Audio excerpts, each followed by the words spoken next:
leaking seeds, sowing harvest, reaping, man of meager means. I have yet to leave, I'm still breathing. To quit, I have no reason. I mean, I'm asleep, but I be trying to live my dreams. I cannot even act if it's all easy. Either you gon' do it or you don't. Really, it ain't no in between. Baby, you can ask the sun. It's an everyday theme. Consistency in your routine is how you bring reality. Working like a slave, that's how I made this masterpiece. Living like a god, I lay at night, I rest in peace. They remember me, but I am not Haram or beef. Hey! Peace. Peace.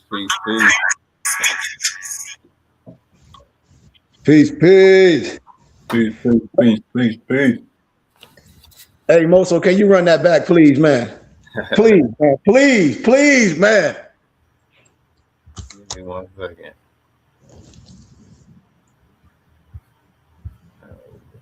Gotcha. If you don't mind. Gotcha. Shoot, man. He said, I'm a spirit speaking. I'm a spirit speaking, truth seeking, heart reaching, knowledge leaking, seeds sowing, harvest reaping, man of meager means. I have yet. mypdfbooks.com. That's books with a Z.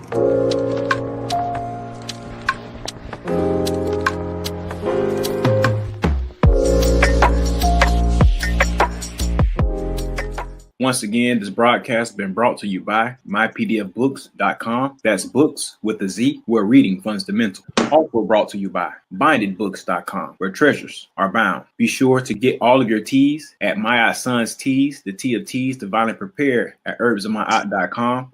Be sure to check out all of those musical stylings by Brian Hicks Spade at bhspademusic.com. For your everyday items and religious regalia, be sure to check out morrishaberdasher.com. And for that everyday especial Morris drip, be sure to check out morsachi.com. And all of these companies are powered by ALO Design Pros. Design your online business strategy today. No such thing as failure, baby. Don't forget who made you. You can't be thinking minor when you need to be thinking major. They made you think they saved you, but it can't nobody save you. And Peace. Peace and love. Peace. Peace. I'm just getting my notes together, y'all. So peace and love. Yep. But before we get started, before we do our Moorish American prayer, I just want to give can we do our Moorish American prayer first real fast, Noble? Yes, sir. Allah, Father of the universe, Father of love, truth, peace, freedom, and justice. Allah is our protector, our guide, and our salvation by night and by day through his holy prophet, Noble Drew Ali. Shalom Alakim, Ayah Asha'ayah, Hotep, Islam. Amen. Peace. Peace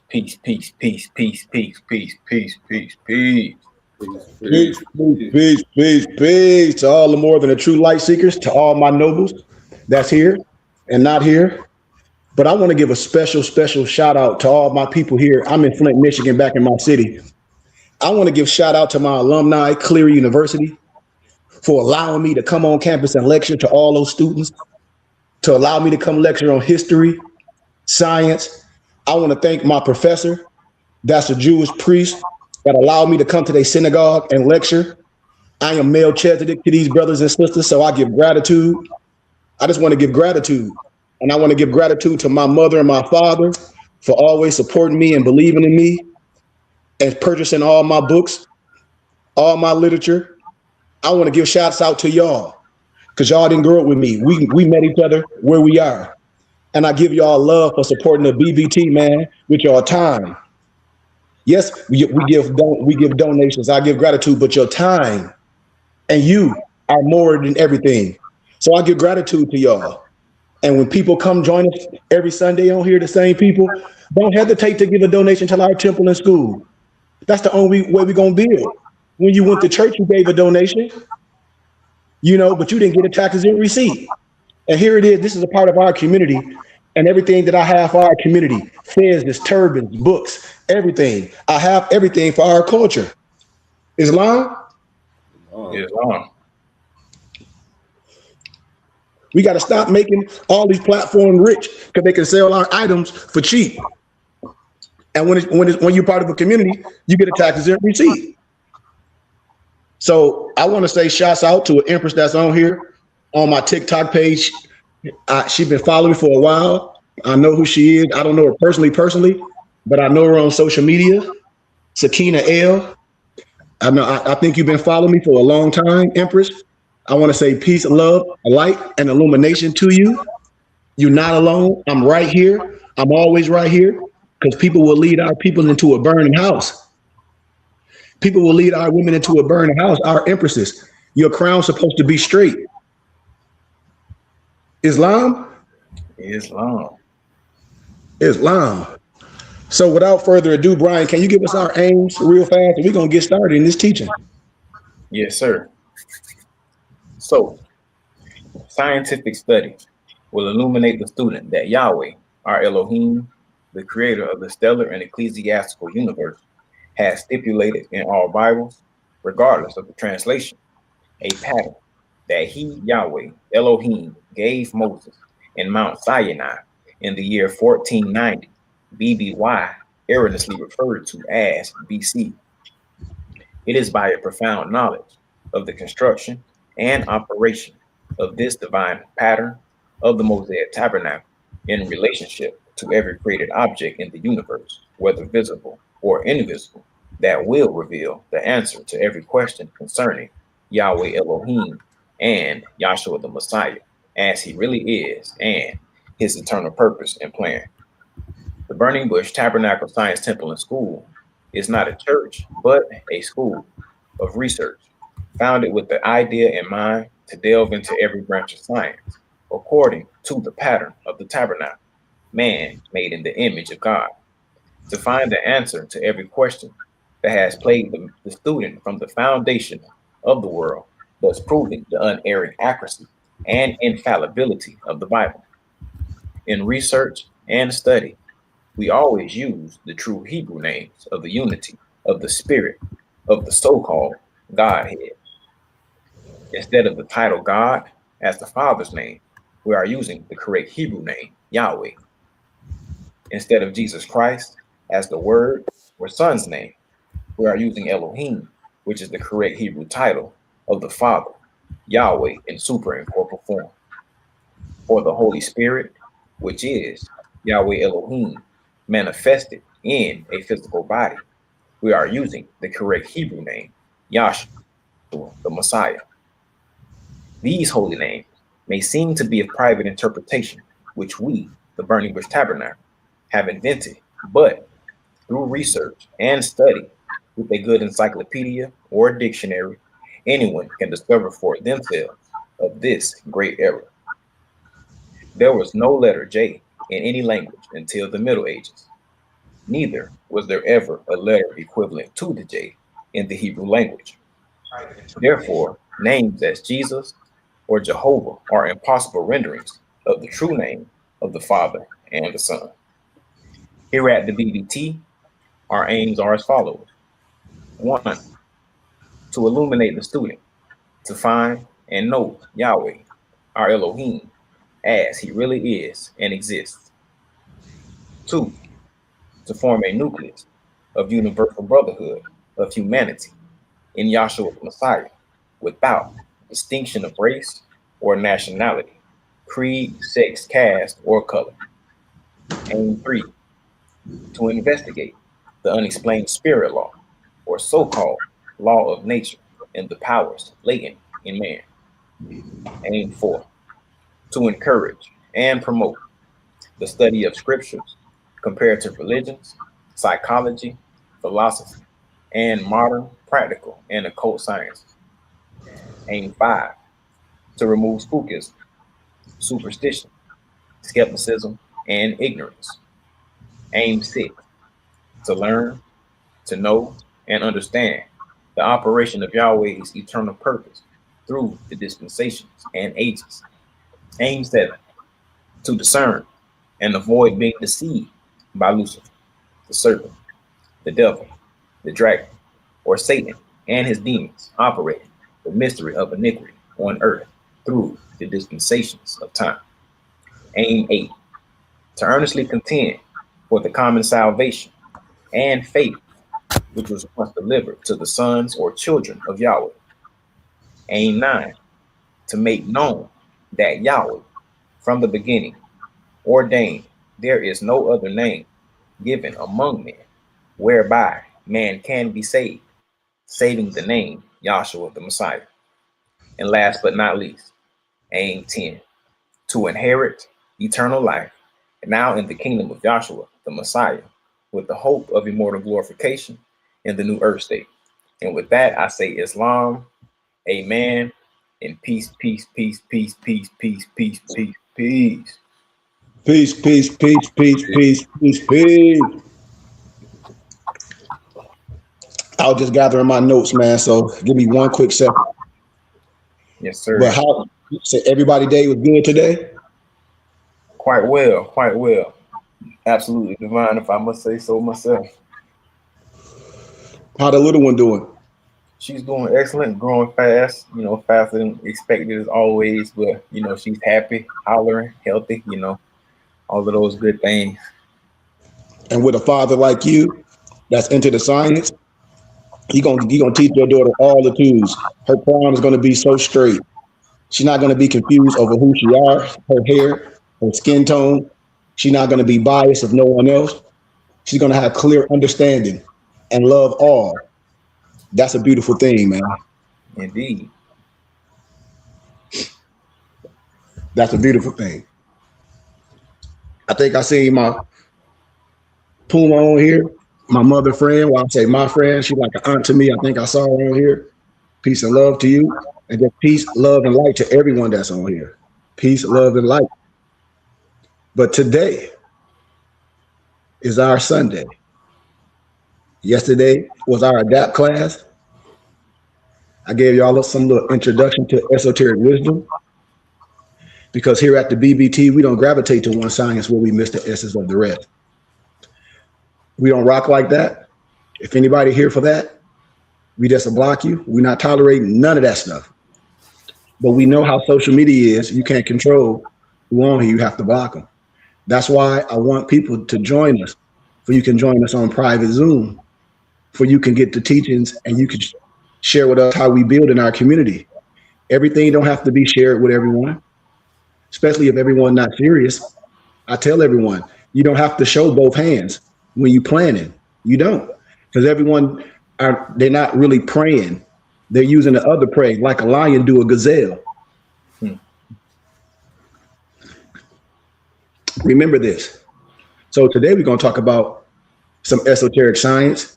But you know what type of esoteric science we're going to talk about? Say, what type of esoteric science we're going to talk about? What type of esoteric science will we be talking about? We're going to talk about some esoteric Islam. Come on.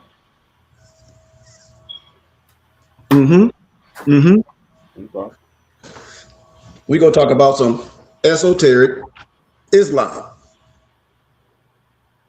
We're going to talk about some esoteric Islam. When I say I don't have a problem with no religious brother, you do 5 salats, that's fine. I have no problem, but I do the al salat. I understand tradition. You can do your tradition. Tradition is like back in the day when the ladies used to cut the turkey in half because the ovens was too small and they had those big, pans. That's tradition. So if you see somebody doing that today, that's tradition. A lot of stuff is tradition. It's not law. And when you research certain words, when my brothers be misquoting things, when I show them in the text, my people are just lost due to a lack of wisdom. And when you correct it with wisdom and you're sincere, you have to admit that you were sincerely wrong. That's all. That's all. I respect everyone ism or whatever, but the science, I'm not orthodox. I don't gravitate to nothing outside of myself. I don't have a problem with no one. I went to a Christian university. All the science is in the doctoral libraries. I did my oral dissertations, speaking how I'm speaking. From Grand Canyon University, I got my dual master's degree. So when a person say, explain who you are in academia, there's no reason to be on the corner as a poor righteous teacher, because who you arguing with? A group of people that's not scholars, a group of people that don't have the information. Because if we did, none of us would be arguing. We would be saying, yes, this is tradition. This is a belief system. This is not origin. And based off scholarship and peer review academia, we wouldn't have nothing to disagree on. And so today we're going to speak on the level of esoteric Islam. I'm going to give a little introduction that may include the interpretation of Islamic traditions by use of, we say, the Hermetic arts of astrology and alchemy. Remember, all biblical text is written in analogy, parable, and symbology. When I say Mizraat, when people say, oh, the astrological and this and this and this and the constellation is not in the Bible, yes, it is. If you read your biblical text, the Creator named everything that's above is below. And in the biblical scriptures, it's written as Mazzarat. All somebody got to do is research, just say to your phone, Mazzarat in the Bible, and tell me what you get. We in school. I'm giving you the mysteries. It's a couple people on here, they can do that. When you find it, they say, Sheikh, I got it. And to the seeker and to the student of Kemetic, or some people say Hermetic wisdom, who follows the limitless path of light and whose spirit ignites the spark of truth. So I'm gonna give a little preface, because a lot of stuff I talk about, just like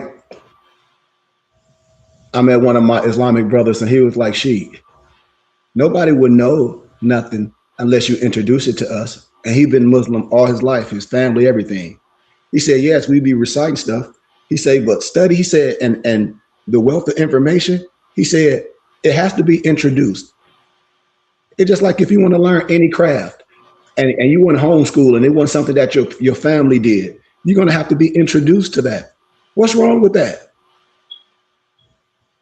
It behooves me.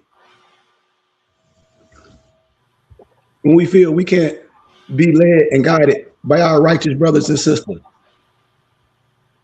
So I'm not going to get in all the introduction, but I'll say this: man and woman in our consciousness carries the weight of eternity that ever haunts us in the form of conscience. I can say that. And thus conscious is the territory where all the angelic and demonic entities of human experiences resides, and their influences affects the character of all individuals. What do you mean? Because when you see a person, remember I told y'all, intellect is like a double-edged blade. We talked about this yesterday in esoteric science. Wisdom is like a double-edged blade. Why? When a person is not knowledgeable and a person can come with word salad and use it as a weapon against the ones that don't know. We talked about this in the form of law, of dog Latin. Not only in that way, but people are doing things to you in false pretense, doing things and saying it's this, but knowing off the dribble is Fuji dust. Are you with me? Yes, sir. Okay. And the great ideas of wisdom were incorporated in the mystery teachings of ancient Egypt in the form of the Kemetic, or what people connotated as Hermeticism. That is why this science, and we're going to outline the tenets of some of the major philosophies. So I don't want to stay too far and give you a whole, how can I say, a dissertation, but I want you to get a little clear understanding from a Kemetic standpoint that the Quranic mysteries carry a great deal of connection to the Hermetic arts of astrology and alchemy. And when we do these things, I'm just going to show you the symbolism of the Kemetic or the Hermetic precepts and how they're used to define the notions of the highest aspirations in man's ethical behavior by the Islamic tradition. That's why I tell people, all my muftis, all my brothers on here, they have all the manuscripts. I did the same thing Google did. When I was doing my research at the colleges, I used to stay the night in the doctoral library. once I researched and I saw how Google spent $25 million taking all books and turning them into PDFs and taking chapters out, I jumped on it. I said, oh, I can do this. I said, I might as well do the same thing. And now I acquire over 1 million books and documents and still do it. All the connections that I have with professors that their kids wasn't into it. I have all their libraries. I have all the connections to all the Gnostic libraries. I tell everybody I'm transparent. I'm part of the Philosophical Research Society. That's in California. But like I said, it's a lot of information that I only share with my muftis in private. And when we talk about esoteric Islam, it includes the interpretations of Islamic traditions by the use of the Hermetic arts and alchemy. We're going to discuss the mystical teachings of the Quran from the standpoint of ancient mysteries and modern metaphysics. See, this is what you can see in the Quran when people take things outside of the Quran. I'm just dealing with the higher level of it. You know, for you can understand the message of the Quran in its structural designs alongside the principal tenets, so as to unravel the mystique of this very impressive literature, because everything is literature. And when you start studying things, if you love literature, if you love arts, this is literature and arts. When you see the mystery letters of the Quran, the Huruf al-Muqatta, when you see these things, and when you see the thesis, and when we investigate the mystery letters of the Quran, the Huruf al-Muqatta, the Hermetic arts of astrology, alchemy, and symbolism are employed to decipher their meanings and potential significance for the human spiritual growth. When we say decipher, you must have the tools in the toolbox. If the text is written in analogy, parable, and symbology, and we can agree to that. If I can say the Bible is written in a certain language, like I'll give an analogy. In a particular passage in a biblical scripture, don't quote me, I think it's Matthew, when it says it's finished, it's fulfilled, we're not under the law no more. And you will ask an individual what that word fulfilled may mean, or the origin. And they'll say, well, it's finished, we're not under the law no more. And I say, okay, are you sure? And a person would be, well, yeah. And when you research the word, that word fulfill in that context, that word is a Greek word called palero, is meaning to magnify, bring back to your remembrance, because false teaching was being taught then, today, and forevermore. So when text can be corrected on proper linguistics, we have to correct it. And the Hermetic arts of astrology and alchemy and symbology, all this stuff. So the extraordinary perfection in the designs of the universe, it had tripped the human intelligence. Think about this. Think about all this stuff that's happening when people saying this, and I say, well, this is a simple mathematics. Remember, if you have the alphabet of anything, if you are trained in a specific craft, you can do what? Decipher any language, right? Wow. Yep. So we can do that in a coffee shop. That's right. See? So when I talk about the mystery abbreviated letters, the Alph, Aries, I'm gonna show y'all pictures. The so-called, like a J-like is the Lamb equals the Taurus. It's gonna be another symbology like a Cain equals the Mem, Gemini. It's gonna be like a S per se, kinda similar. That's equal Sod. That's gonna be the astrological sign Cancer. It's gonna be like a little bitty J. That's gonna equal Ra, Leo. It's gonna be another symbology I'm gonna show y'all, and that's Kaf or Ka. That's Virgo. It's gonna be another. That's gonna equal Ha. It's gonna be Libra. It's gonna be another equal Ya. That's gonna be Scorpio. It's gonna be look like a E almost. That's gonna be Ya'in or An. It's gonna be Sagittarius. It's another symbology. It's gonna equal the Ta, my astrological sign, which is Capricorn. It's gonna be another symbology. The S-I-N, sin, is Aquarius. And then we got like a little J with a dot on the top per se. That's Nun, and that's going to be Pisces. Now, what I just did, and all my muftis out, y'all got the science. I'm going to break this down. This is the Quranic order of the mystery letters. Stay with me. That's why I want people to come to class, because when you come to class, I put the charts up.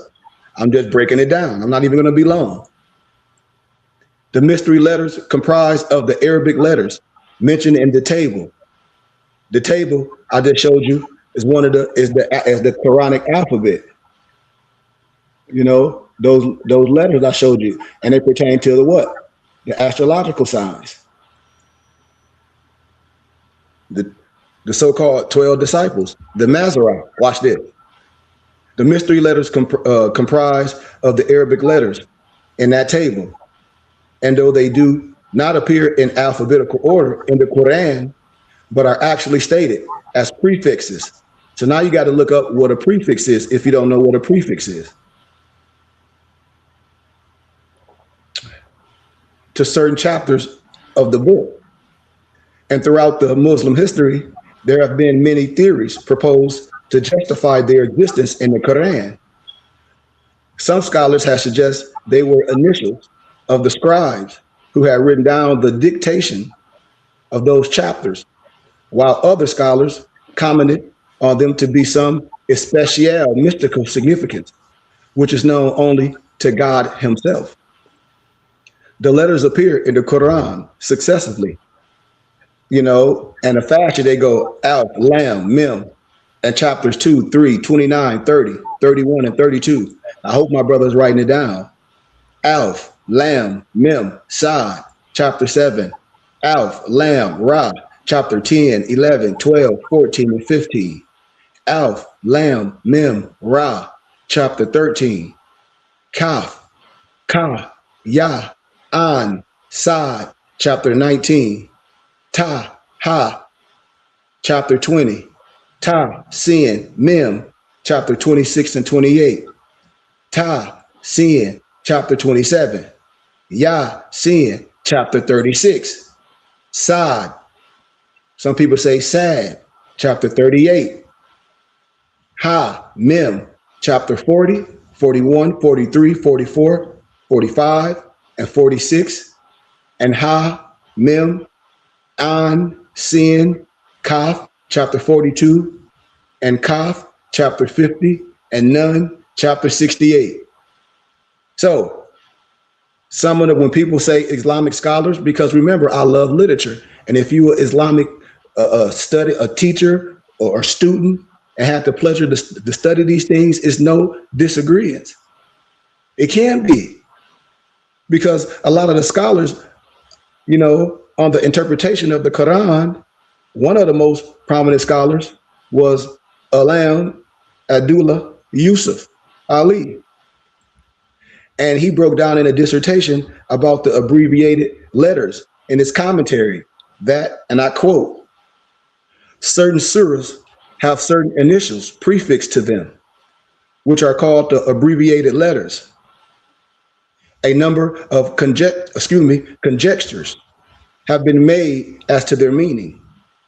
Opinions are divided as to the exact meaning of each particular letter or combination of letters.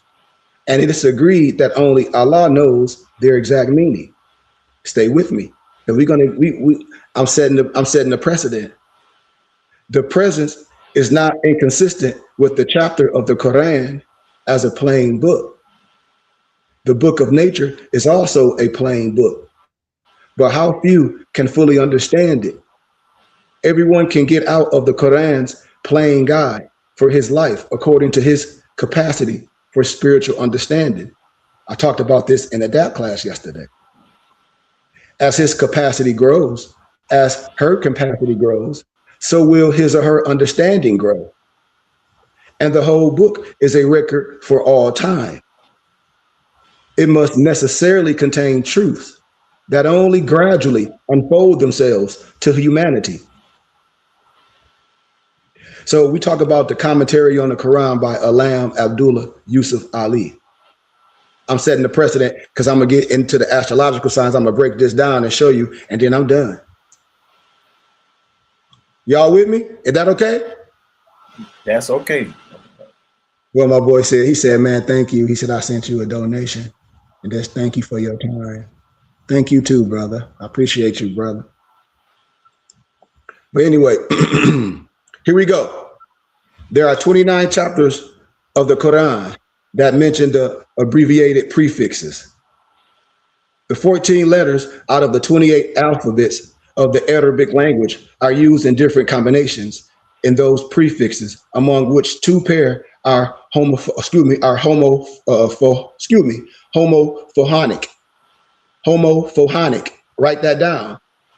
HOMOPHONIC. Different glyphs with the same sound. Different glyphs with the same sound.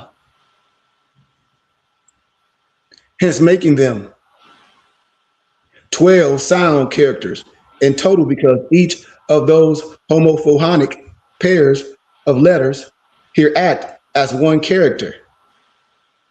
All those act as one character. So it takes all those to make up that one character. One proposed in the ensuing discussion that these 12 characters appear in a definite order in the Quran, which correspond to the 12 astrological signs, the same way it does in the biblical scripture. I told y'all, my muftis know I already superimposed the biblical scriptures and the Quran. People just lost on linguistics. I'm gonna do it again. As such that the features of the prefix signatures as astrological signs form the subject of this discussion in the associated different, how can I say, astrological signs that I'm going to break down. And these abbreviated prefixes summarize those certain astrological signs themselves. And the letters in the order of appearance in the Quran represents the 12 astrological signs. And these letters are going to be indicated in this table alongside these signs. So remember, the first letter was what, y'all? Alph, right? Aries, right? Yes, sir. Okay, watch this. The letter Alph appears as a prefix in the beginning of the second chapter of the Quran, and therefore it is the first letter of the Quranic sequence. Astrologically, it refers to the sign of Aries, as it signifies what? The subject of warfare in the Quran. Also, the fighting of war was proclaimed for the first time in this chapter of the Quran, which is akin to the archetype of the sign of Aries. The Quran says, warfare is ordained for you. That's what it says. Though it is hateful unto you. That's what it says. But it may happen that ye hate a thing which is good for you. And it may happen that ye love a thing which is bad for you. Allah knoweth ye not. Excuse me. Allah knoweth. Ye know not. Ayat 2:16. And when we talk about scholarship of the Quran, when I quote different scholars like Muhammad, Marduk, Pickthall, he written the following in his commentary on this specific chapter. All suggestions to the contrary notwithstanding, it seems probable that the whole of the surah were revealed during the first 4 years after the Hijrah, and that by far the greater portion of it was revealed in the first 18 months of the Prophet's reign at Al-Madinah, that is to say, before the battle of Badr. And this possible necessity of fighting had been foreseen in the terms of the oath taken at the Al-Quba by the so-called Muslims of Yathrib before the flight. Y'all remember? I'm just setting the commentary for people can have a clear understanding of for you can see. Many of them were reluctant. Y'all know the story. I don't have to stay too far in it. But the letter Alph is also mentioned in chapter 3 of the Quran, right? Where it says, and remember, when thou settest forth at daybreak for thy housefolk to assign to the believers their position for the battle, Allah was hearer, knower, right? Ayat 3, verse 121, right? In verse 3, 121, the mention of daybreak and positions for the battle are allegorical. Remember, I told you the Bible is written in analogy, parable, symbology, metaphors. So let me go back. In verse 3 and 121, the mention of daybreak and positions for the battle are the allegorical references to the astrological signs of Aries. Similar messages are also present with the letter Elf, A-L-I-F, in the verse 3 and 13, 3 and 153, 3 and 156 to 158, and 3, 167 to 175 of the Quran. I'm only going to give you a few. The letter Lamb, the Taurus, right? The Taurus. You with me, Nobles? Talk to your brother. Yes, sir. Here we go. The letter Lamb depicts the sign of Taurus in the Quran. The astrological symbol of Taurus is the bull, and its characteristics include material wealth and abundance. While dealing with, the archetypal Taurus, the Quran teaches humans to control their desires of amassing material goods and use their wealth in the service of some nobler objectives. The following verses give excellent descriptions of the sign, and I quote, "And when Moses said upon his people, Lo, Allah commanded you that ye sacrifice a cow, they said, doest thou make game of us? He answered, Allah forbid that I should be among the foolish, they say. Pray for us unto thy Lord, that he make clear to us what cow she, may be.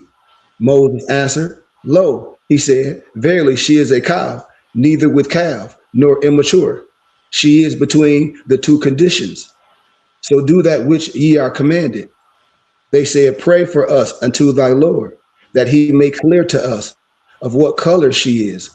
Moses answered, and I quote, Lo, he said, verily she is a yellow cow, bright is her color, gladding beholders. They said, pray for us unto the Lord, that he make clear to us what cow she is. Cows are much alike to us, and lo, if Allah wills, we may be led aright. Moses answered, Lo, he said, verily she is a cow unyoked. She prolonged not the soil, nor watereth the tilth, whole and without mark. They said, now thou bringest the truth. So they sacrificed her, though almost they did not. Surah 2, 67, 71. So in this breakdown, in this, how can we say, pictorial of literature, in verse 67, Moses asks his people to metaphorically forego the practices of accumulating wealth by sacrificing a cow, stay with me, which would symbolize the characteristics of Taurus. But in verse 68, the people of Moses contended to defend their practices by asking questions that were meant to examine Moses' knowledge of the sign of Taurus. The people were contending that Moses himself had no wealth. So how could he know the pain of forsaking it? That's why we don't curse a poor man for being poor or a rich man for being rich, is reasons why both of them are. So we don't cast nothing on anyone. Moses answered that in verse 68 by describing the position of Taurus in the zodiac by saying that the cow of Taurus was neither with a calf, twin characteristics of Gemini, nor immature, right? Aries characteristic.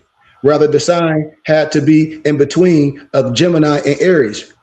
Because in verse 69, the yellow color of the cow was described because of it being the color of the metal copper, right? The metal copper of Taurus. Stay with me. Furthermore, it's mentioned there, bright is her color, gladding beholders. Stay with me. You see how beautiful this literature is? Because Taurus is the sign of spring. It's spring season. As this time also bears what? Blooming and colorful, strong, colorful flowers to the glad and to the beholders. But still, the attachment of people with their wealth was so strong that they contend for clues. And so were answered with the explanation of the element, right? the earth of Taurus in verse what? 71. It said that the cow was unyoked, meaning Taurus to be a sign of spring season. It did not labor on earth because the earth was already fertile. And without mark meant that it was a fixed sign that could not be influenced by changing patterns of the seasons. Such were the descriptions of Taurus, that people of Moses were left with no opinion but to reluctantly sacrifice that cow per se. Y'all still with me? Yes, sir. For all my brothers, I'm giving you the esoteric understanding. You got to see what esoteric means. We broke it down yesterday in the doubt class. I'm just giving y'all a schoolmaster. I'm just giving y'all a tittle. So the prefix with the letter lamb, the Lam, the lamb, also appear in other chapters of the Quran, dealing with the archetypal properties of Taurus, such as wealth management, usury, cow worship, greed, and materialism. In the verses 2 and 54, 2 and 57, 2 and 61, 2 and 168, 2 and 271 to 276, 3 and 130, 3 and 180, 7 and 130.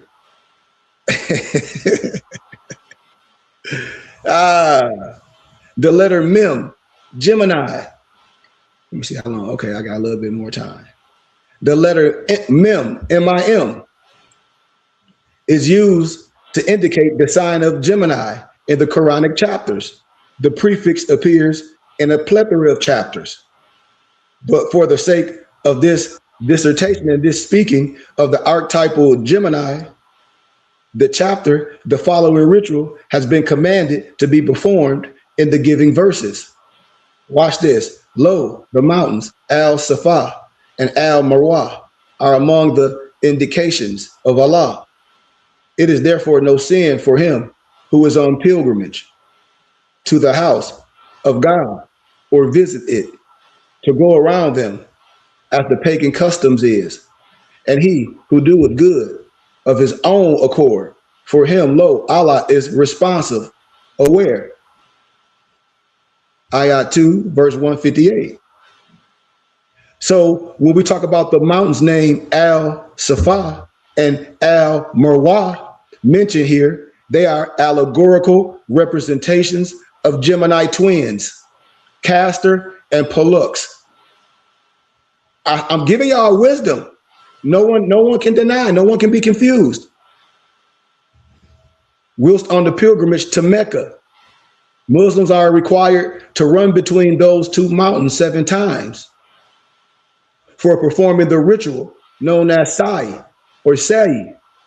The story related to the origin of this ritual says that Abraham had left his wife Hagar with his infant son Ishmael as a spiritual trial for them in the desert. When Ishmael got thirsty and started to cry, Hagar ran for one mountain top to another mountaintop in order to catch sight of some passing caravan so as to produce drinking water. This she repeated 7 times before getting back to Ishmael, before she found that a spring had broken forth from the place where the crying baby kicked the sand with his feet. This is the story. Interestingly, Ishmael is also mentioned in the Quran to describe the sign of Sagittarius, which is opposite to Gemini. Also, the rapid movement of Hagar between the two mountains is very characteristic of Mercury, the ruling planet of Gemini. The Gemini properties with the prefix Mem are also expressed in other Quranic verses and a plethora of Quranic verses. I mean, Surah 2, verse 102, Surah 2, 221, 3 and 61, 3 and 195, 7 and 127, 7 and 141, 7 and 189 and 190, Ayat 42 in verse 11, 43 and 12, 44 and 58. I can go on and on. The letter Sad or Sod, which is Cancer. Watch this. The astrological sign of Cancer corresponds to the letter Sad or Sod.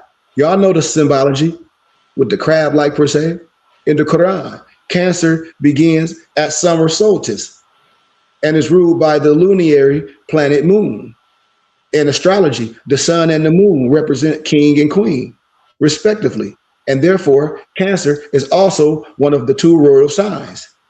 And here, the Quran talks about the ideas to be found in good government by citing the example of King David, and how the story of the litigants come unto thee, how they climbed the wall into the royal chamber, how they burst in upon David, and he was afraid of them. They said, be not afraid. We are two litigants, one of whom hath wronged the other. Therefore judge aright between us. Be not unjust, and show us the fair way. Lo, this is my brother, hath 99 ewes, while I have 1 ewe. And he said, entrust it to me. And he conquered me in speech. David said, he hath wronged thee in demanding thine ewe, in addition to his ewes. And lo, many partners oppress one another, save such as believe and do good works, and they are few. And David guessed that we had tried him, and he sought forgiveness of the Lord. This is the story. And he bowed himself and fell down and prostrate and repented. Ayah 38, verse 21 and 24. So watch this. Now here's the kicker. The two litigants of verse 21 who have broken into the royal chamber allegorically represent the sign of Aries and Libra. The verse 22 says that the King David, aka Cancer, got afraid of the litigants, Aries and Libra, because those two signs were making a square angle to him.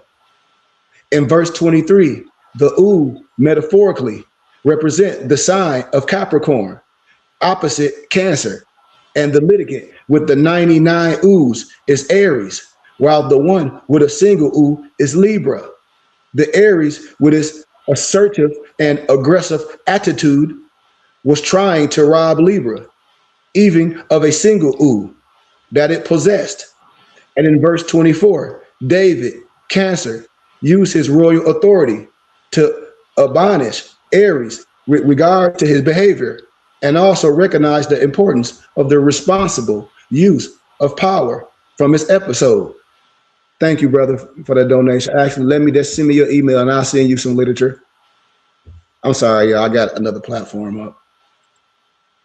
But the characteristics of Cancer corresponding to the letter Sad or Sad are also present in verses Ayat 7, 94 to 102, Ayat 7, 106 and 108, Ayat 7, 145 to 146, Ayat 7, 157, Ayat 7 and 160, Ayat 38 and 2, Ayat 38 and 5, Ayat 38, 17 to 20, Ayat 38, 25 to 26, and Ayat 38 and 30.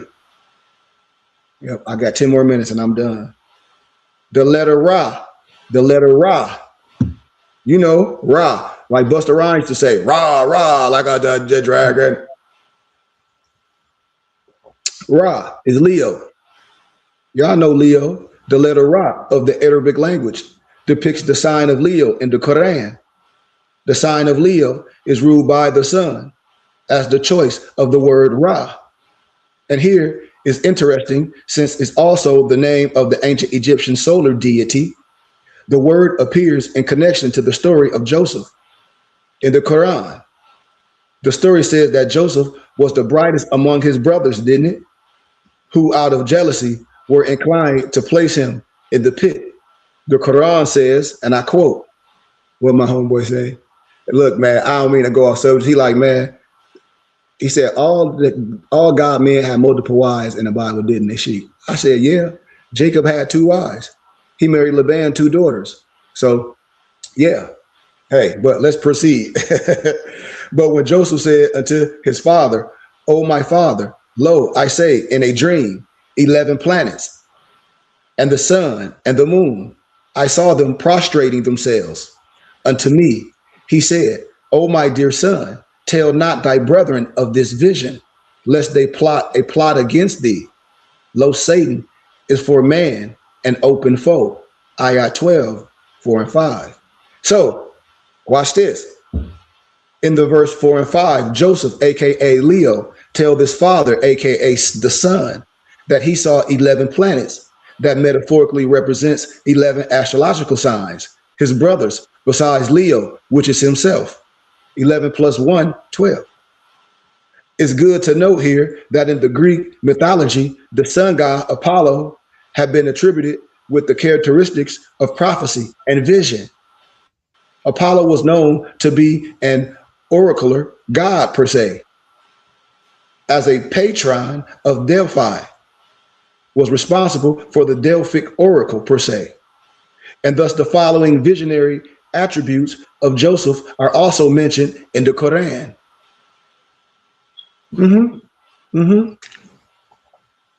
Yeah, absolutely. Oh, my Lord, thou hast given me something of sovereignty and has taught me something of the interpretation of events. Creator of the heavens and the earth, thou art my protecting friend in the world and hereafter. Make me to die submissive unto thee and join me to the righteous. Ayat 12, verse 101. Also, the ability of Joseph to impart visions in darkness is described in the following verses, and I quote, "Go with this shirt of mine, Joseph, and lay it on my father's face. He will become again a seer and come to me with all your folk." Ayat 12 and 93. Now watch this. Then when the bearer of glad tidings came, he laid it on his face, and he, Joseph's father, became a seer once more. Remember, this is what the text said. He said I not unto you that I know from Allah that which ye know not. Ayat 1296. So therefore, Joseph became a lord in Egypt, just like Moses was learned in what? All the ways of the Egyptians. So the only thing, the mystery schools. So the only thing that Moses can teach Aaron was what? Exactly. Let's proceed. Which was acknowledged as the archetype land of the kings at the time.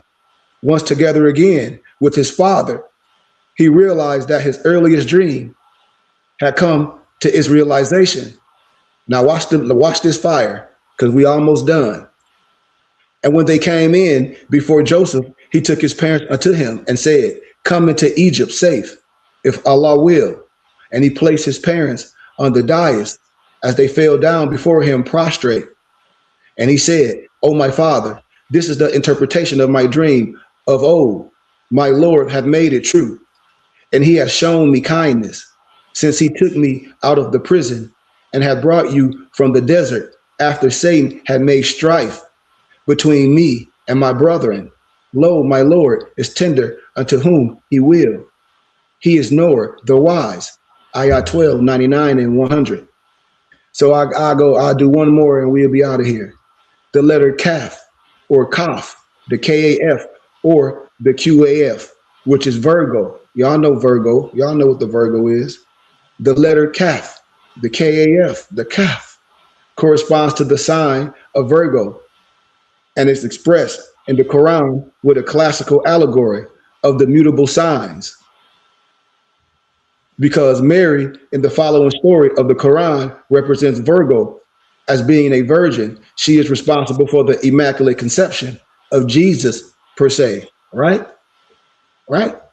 Yes, sir. And make mention of Mary in the scripture when she had withdrawn from her people to a chamber looking east and had chosen seclusion from them, then went into her, our spirit, and it assumed for her the likeness of a perfect man. She said, and I quote, "Lo, I seek refuge in the beneficence. One, for thee, if thou art God-fearing." He said, "I am only a messenger of thy Lord, that I may bestow on thee a faultless son." She said, "How can I have a son when no mortal had touched me? Neither have I been unchaste." He said, "So it will be." Thy Lord said, "It is easy for me, and it will be, that we may make of him a revelation for mankind and a mercy for us. And it is a thing ordained." And she conceived him, and she withdrew with him to a place and the pangs of childbirth drove her unto the trunk of the palm tree. She said, oh, would that I have died ere this, and had become a thing of not forgotten. The one cried unto her from below her, saying, grieve not. Thy Lord hath placed a rivulet beneath thee, and shake the trunk of the palm tree toward thee. Thou wilt cast ripe dates to fall upon thee. So eat and drink, and be consoled. And if thou meetest any mortal, say, lo, I have vowed a fast unto the beneficent, and may not speak this day to any mortal. Ayat 19, 16 and 26. Now here's the kicker. Here's the science. The verse 16 of that passage, it indicates that this story is regarding the sign of Virgo at the time when it rises at the eastern horizon. The trunk of the palm tree in verse 23 is a metaphorical reference to the mutable cross, compromising of the sign of Virgo, Gemini, Pisces, and Sagittarius. And in verse 24, one cried unto her from below her is Sagittarius. Rivulet beneath is Pisces. Ripened dates of the verse in 25 is a reference to the sign Gemini, while Mary herself is a metaphor for the sign of Virgo. Also in verse 26, the Virgo gets her food from Gemini, her water from Pisces, and her consolation from Sagittarius. The letter Kaf or Kaf is also described with the Virgo characteristics in other Quranic verses, 42 and 20, 42, 27, 42 and 37, 50 and 6, 59 and 10 of the Quran. Oh, we got 2 more minutes. I said, okay. The letter Ha, the HA, the Libra. Y'all know the balance scales. Y'all know that. The letter Ha expresses the Libra archetype of justice and good behavior in the Quran. It emphasizes very strongly at many places as the most important and indelible principle in nature. Usually the inquisitions, or the ones that are admonished of blazing fire as their punishment, which is the element of the opposite sign of Aries. So I want to stop right there, man. I'm at my point. I just wanted to give you that introduction of that next astrological sign. We have stopped right there. And we just given an introduction of esoteric Islam here at the BBT, where we don't gravitate to one science, where we miss the essence of any of it. We're not here to convert anyone under no one's dogma. Here at the BBT, we're under the triple rose, and we have a clear understanding of all 3 religious rites, the Fatimid, the Jerusalem, the Paraclete. So we're not here to tell nobody to do nothing, but we don't gravitate to nothing where we miss the essence of the rest. Anything outside of ourselves is true shirk, and we operate on the text and what the text tell us. You know, if the text didn't tell us who we are, then we wouldn't be promulgating what we promulgating, you know, because we have the right to do this, you know, and we do it from love, truth, peace, freedom, and justice. And if we are people, we shouldn't be on social media disrespecting each other. We should just move away. So it's only one science, it's only one teachings, and we all can agree to who we are, because there's no converting over religion. We understand.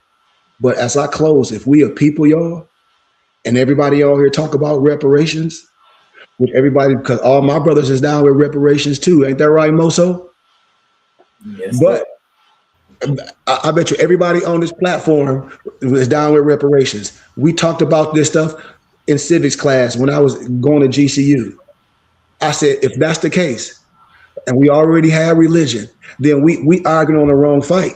Our fight should be understanding who we are on paper and walking out the house in unison, not arguing over who we are, because this is supposed to be this is supposed to be the uniting of Asia, or the uniting of whatever you want to call it, America, whatever. But we should be able to agree to that, to be a people, because when we proclaiming NEGRO, BLACK, AFRO, American, that's synonymous to slave.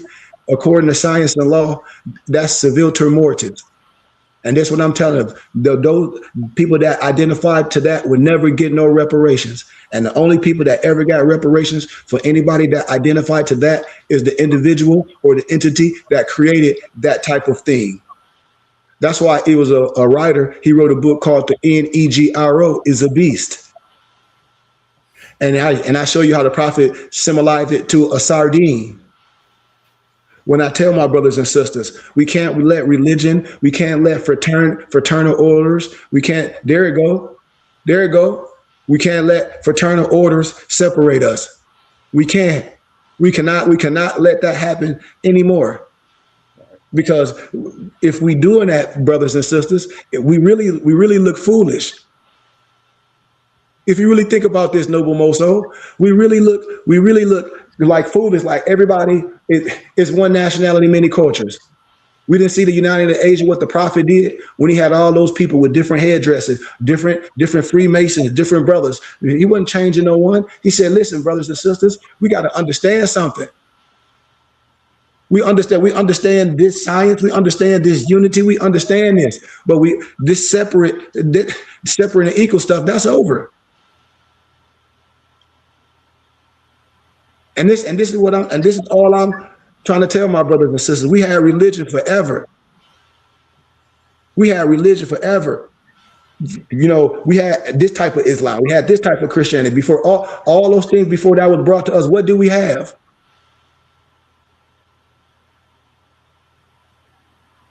And and so now today, here it is. People can't even agree. I say we hate Moorish history and legacy so much, Noble Moso, and I ask people why. That's my question. After we do all this, why people hate Moorish history? What's the stigma on that?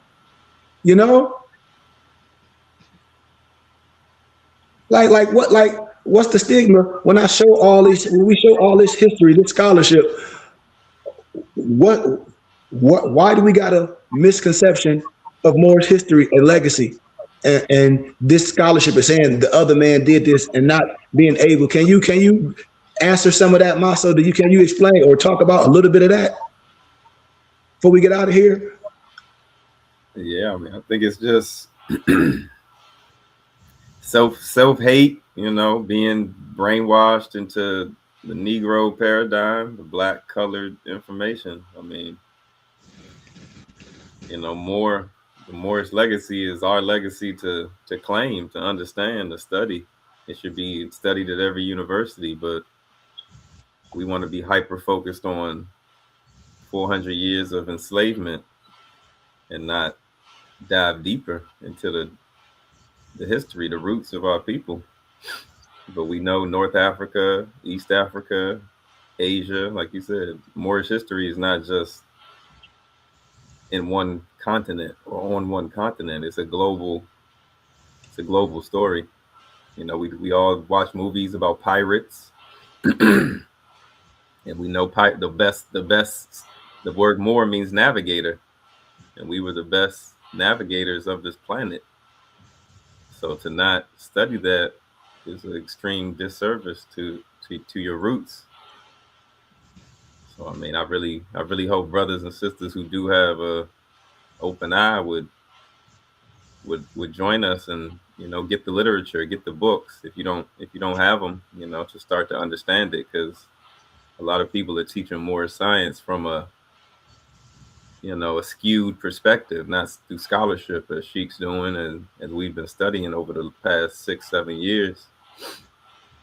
But I mean, it's sad, like you said, Sheikh. I mean, it's sad that people don't embrace it and aren't speaking up on it at every chance they get on platforms. They're just always talking about slavery.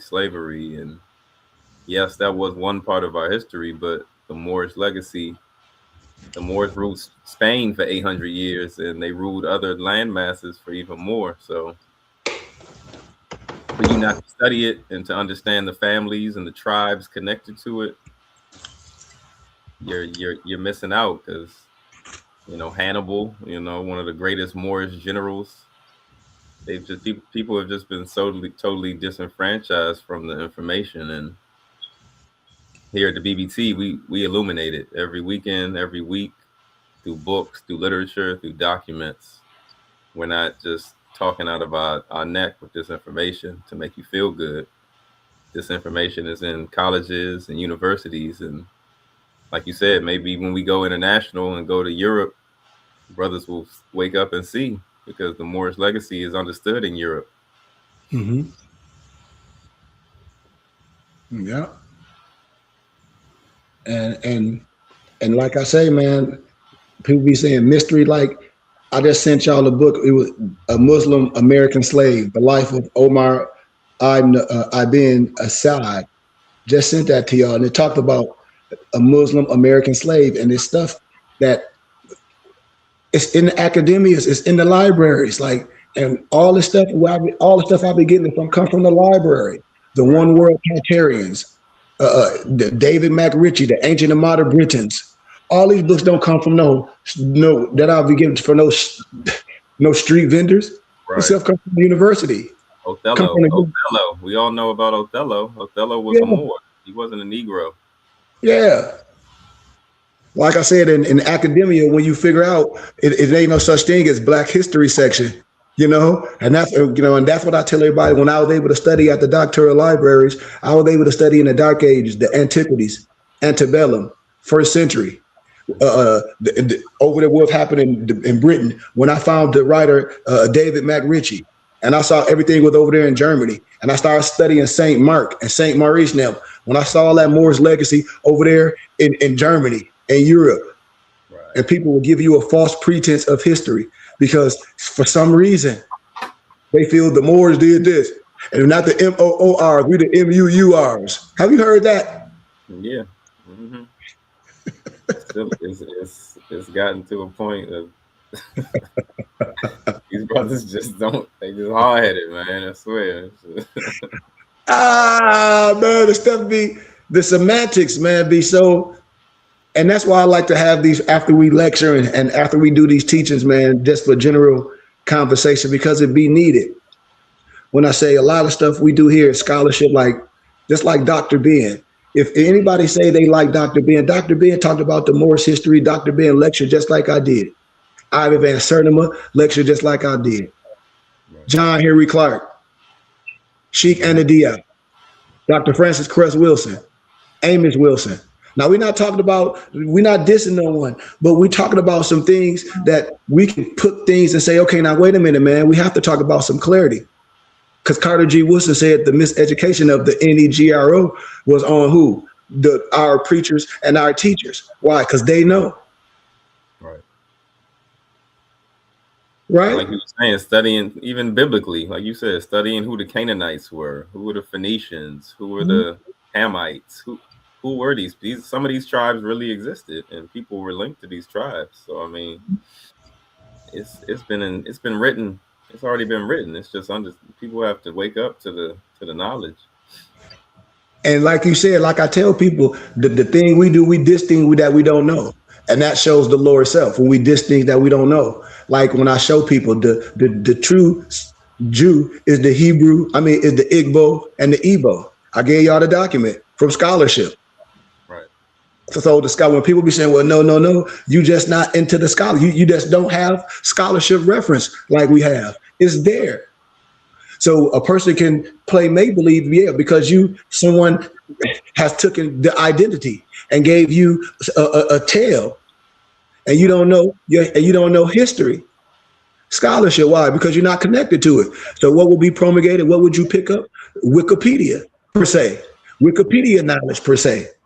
How? Based on how you feel. I heard an individual say the Moors didn't rule Spain for 700 years and stood on it. I said, so Stanley Lane Poole, all the scholars that were scholars 3 or 4 times over them, so they just out they rockers, huh? So Stanley Lane Poole just out his rockers, huh? Oh man, we done lost our marbles, man. You see what I'm saying, Mozo? And those usually be people who never left the country. They never been to Spain. They never been to Morocco. They never left their city, but they got all this false information that they think is truth. So that's what we be wanting to let brothers and sisters know about what this moral science consists of and what it don't, because we don't have to say when we teach class, we just want to keep it open, but we do want to have these discussions, like I said, with people. We do want to just talk clearly and, give gratitude and how we operate. Yeah. For people can know, because there's so much stuff out here, because everybody got to admit they're getting a more science. They're getting a lot of isms off this podcast, not us, but I'm saying off social media. And there's so much stuff out there. There's so many people saying they the consular generals of this. There's so many people saying you can file. It's all that. And that's not more science. And that's all I want to tell people. So only way people get caught up in stuff like that is because the Lord itself is operating like that.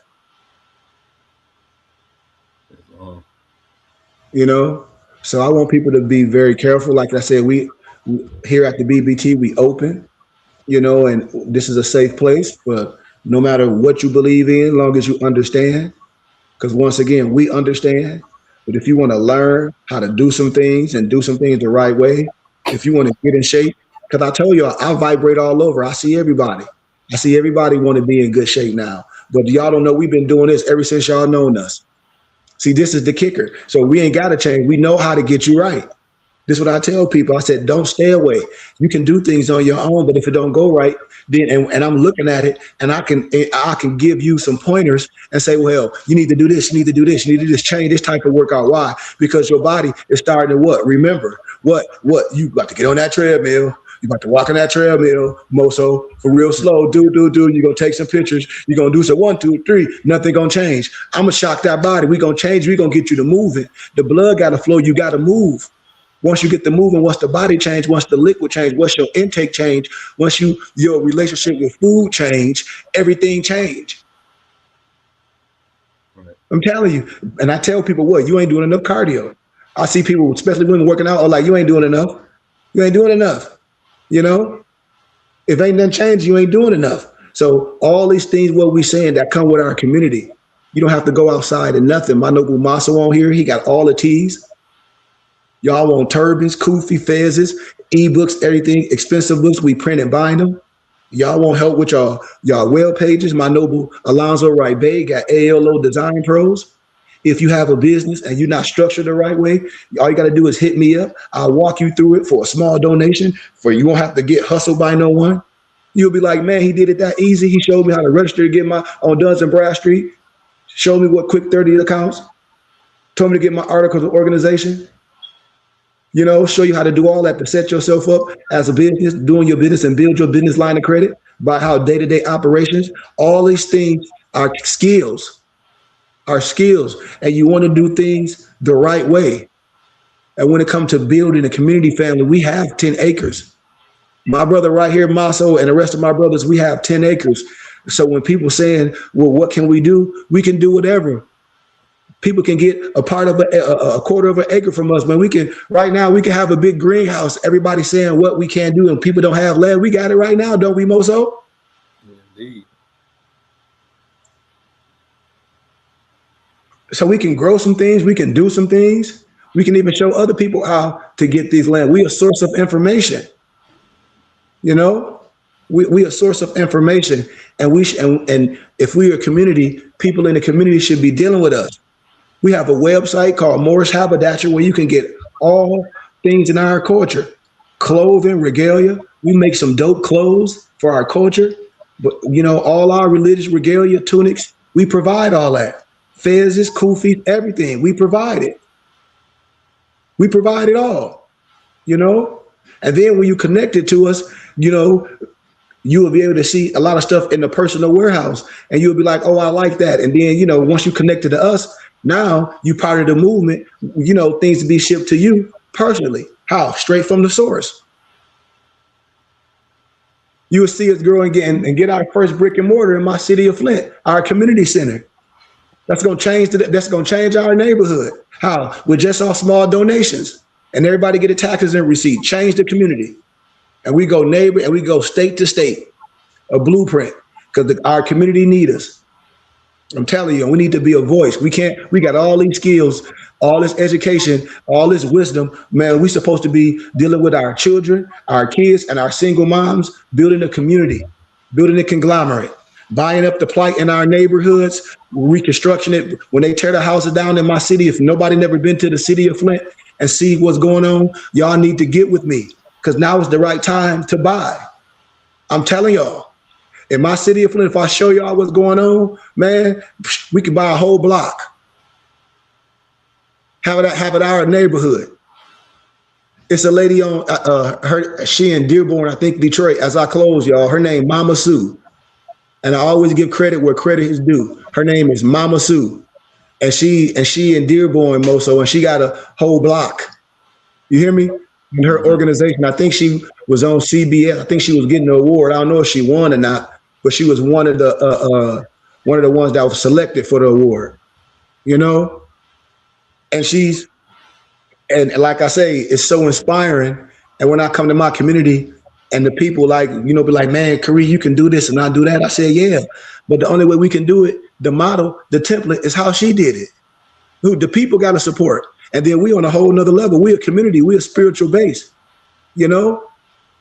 So we come in, we tax exempt. So the whole community, the whole neighborhood, everybody can support this. We can have our library and own a whole block. So when y'all come to my city Moso this summer, I'm gonna show y'all what we're doing.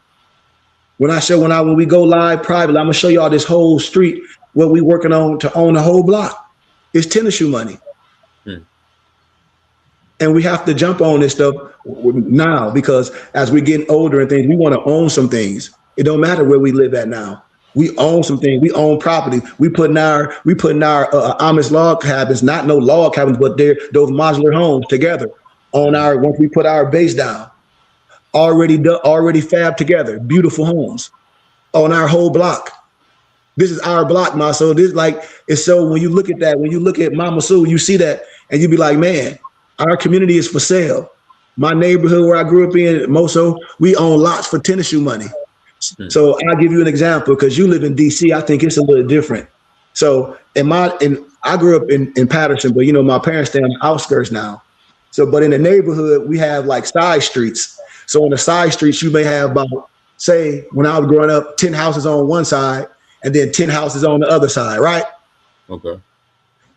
So right now, when I show y'all live, when I go live and show y'all, it ain't no houses on both sides. Wow. And I ain't talking about just one street. I'm talking about all the neighborhoods. You'll be like, damn, somebody live next to this, and all the house next to it burnt up. The house on the other side burnt up. The house across the street burnt up. They might have tore one house down, boom. The other house abandoned, all the windows bust out. So you got side streets like that, houses like that. It might be one or two houses on the whole block. You hear me? Mm-hmm. And so this is the opportunity. And I've been trying to tell my brothers and sisters about investing because everything's going to be gentrified. And the brothers and sisters in their religion and our organizations like ourselves don't get hip to this. The Great Migration is taking our communities. I tell everybody, all the city of Flint is indigenous land. When I take y'all to the neighborhoods, all the streets are indigenous. Iroquois, Seneca, Stockdale, all these streets is indigenous area. The damn fertile is great. Michigan, Flint was for lumber. Man, they got these trees called acorn trees. They be green that the squirrels eat. Man, them trees worth grips. You hear me? The tree. The soil is A1 in the city of Flint. Wow. I'm telling you, the soil is A1. I'm telling you. And so all these things that I talk about, man, as a community and community development, what I'm saying is the rest of the stuff is meaningless. When we doing all this stuff, when people scamming it, this is what we need to be doing. We need to be doing this and get with people that know how to do it, and other people can do it as well. And while we're doing this, the people should help if they into it. I really do. If you into this, I don't have really nothing else to say. I really think people should support the temple. You get your literature from us, get your tea from us, get your regalia from us, donate whatever you can each month, and watch us get our brick and mortar and be a stakeholder. And and be a member, and then you get the benefits of the library and the community center and the mentoring and all those things. You get that, and that's what, and I think what we should aspire to. So once again, y'all, thank y'all for your time. Thank y'all for listening to for little old me rant in that last minute. But I love what I do so much. If I didn't, I wouldn't be on here in my free time doing this for y'all. Because believe me, I could be doing a plethora of other things for the bag, you know, but I'll be sacrificing myself and my brothers because I just wouldn't do it. And I know I'll be doing it for money, and I just can't be bought like that. You know, that's all. I always have standard and morals. And, you know, I'm gonna be honest, when I was going to school, I was getting ready to just jump in Wall Street, you know, but I was always in ministry. And when I lost my brother, the Creator grabbed me. When my brother was murdered, my baby brother killed Jelani Goodman Bay. When he was murdered, it shook me up to a core. You know, it shook me up so bad. So I dedicated my life to the science. I dedicated my life to academia. I dedicated my life to helping youth. I be out in the streets really talking to people, helping people, giving stuff off my back the same way I do my MUFTIs. You know, I help a lot of kids. I mentor a lot of kids. I've been on the news out in Arizona. My profession is working with ADHD kids and autistic kids. That's going to be one of our ministries in my city of Flint. It's called Ascension Mentor Ministries. That's something I created in the city of Flint. And my homeboy is a licensed therapist, my boy Julius. So we doing things together. We connecting with things. And like I said, just going to be a part of our ministry to where we don't have to go outside for nothing. For nothing. We got everything. Counseling, scholarship, mentorship, arts and crafts, you know, health and wealth. My noble Maso show the kids how to garden. My noble Brian out here show them how to mix their music up. You know, and if they artists to do all that, to do their studio, all this stuff we have. Workout, library, a safe place for our people, a safe place for our boys and girls, a safe place for our seniors to come together and work out all through the week to get our bodies right as a family. For single women that may be looking for real men and men looking for real empresses, real talk, because that's what this is about. If we in the science, that's what y'all want. That's what my brothers want. They want empresses that can be assets, because a man that finds a wife, the women got to be findable. The empresses got to be findable. That's why I said you have to deal with a whole different class of noble. And that's what a community is about. And we should be building our community on standards. Because all my brothers, we under a certain initiation, we under a certain oath of what? Love, truth, peace, freedom, and justice, our 5 pillars. And our 2 cents, health and wealth. So it's the standard that you're going to deal with us nobles. It's the standard. With all love and respect. And with that, I say peace, love, light, and illumination. Noble, you got our Moorish American prayer and our benediction? Islam, Allah, the Father of the universe, the Father of love, truth, peace, freedom, and justice. Allah is our protector, our guide, and our salvation. By night and by day, through his holy prophet, Noble Drew Ali. Shalom Aleichem, Ayah Asher Ayah, Hotep, Assalamu Alaikum. Peace, peace, peace, peace, peace. Peace, peace, peace, peace, peace, peace, peace. Anybody got the benediction? I got it. If don't nobody have it, I got it ready. I got it. Wow. Wow.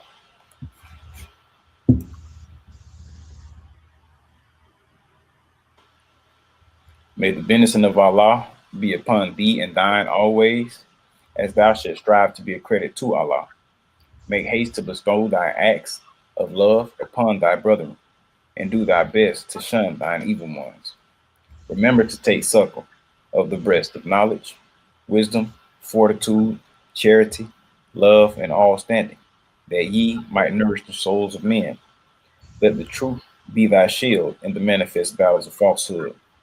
Know that thou need not to pick the locks to the gates of paradise by means of petty or criminal theft, for behold, the key to salvation already rests within thine own hands. And yes, even though a portion of our nature is weakness, instability, and inconstancy, there is still a greater part of our nature that is divine. May Allah protect thee, guide thee, preserve thee, lengthen thy age, and give thee everlasting peace. I ain't gonna mess it up. El Rahim, Yamu Hamid. Yamu Hamid. Long. Shalom alaikum. Peace, peace, peace, peace, peace, peace, peace, peace, peace, peace, peace, peace, peace, peace, peace. Love y'all, man, and gratitude for all y'all nobles, man. Peace and love, y'all. Peace. Peace and love. Peace and love.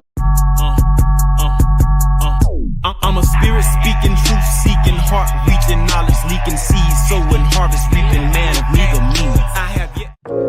mypdfbooks.com. That's books with a Z.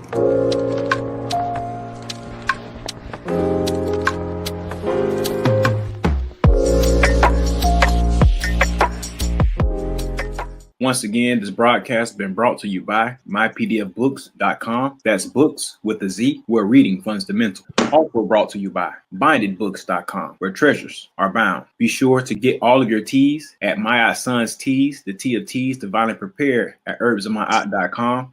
Be sure to check out all of those musical stylings by Brian Hicks Bay at bhbaymusic.com. For your everyday items and religious regalia, be sure to check out morrishaberdasher.com. And for that everyday especial Morris drip, be sure to check out morsachi.com. And all of these companies are powered by ALO Design Pros. Design your online business strategy today.